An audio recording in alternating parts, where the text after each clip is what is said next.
ఈరోజు నా డే అంతా కూడా డివోషనల్ డేగా మారిపోయింది. ఎందుకంటే నేను ఆంధ్ర వచ్చాను అమ్మగారింటికి. ఇక్కడ మొత్తం దేవాలయాలే దేవాలయాలు. మనకు ఓపిక ఉండాలి గానీ చూడాలంటే చాలా గుళ్ళుంటాయండి. అయితే నాకిష్టమైన దేవాలయం ఏంటంటే బిక్కవోలు. బిక్కవోలులో గణపతి చాలా ఫేమస్సు. ఆయన చెవిలో ఏదైనా కోరిక కోరుకుంటే తక్షణమే నెరవేరుతుంది. మంచి భోజనం కూడా పెట్టారండోయ్! ఆంధ్ర భోజనం తినాలంటే అదృష్టం ఉండాలి. బిక్కవోలులోనే గోలింగేశ్వర స్వామి ఆలయం కూడా ఉందండి. సుబ్రహ్మణ్య స్వామి వెలిసాడనమాట. చాలా ఫేమస్. పిల్లలు కావాల్సిన వాళ్ళు ఈ దేవాలయానికి వెళ్తే పిల్లలు పుడతారు. అంతేకాదండి ఇక్కడి నుంచి మేము మళ్ళీ ద్వారపూడి వెళ్ళాము ఆదియోగి దగ్గరికి.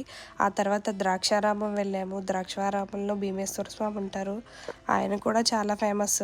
ఆంధ్రాలో ఉన్న వాళ్ళకి ఈ దేవాలయాల గురించి తెలుస్తుంది. ఇక్కడి నుంచి ఇంకో మంచి టెంపుల్‌కి వెళ్ళామండి. వీరభద్ర స్వామి టెంపుల్. ఆ తర్వాత కొండలేశ్వర స్వామి టెంపుల్‌కి కూడా వెళ్ళాము. Thank you for watching.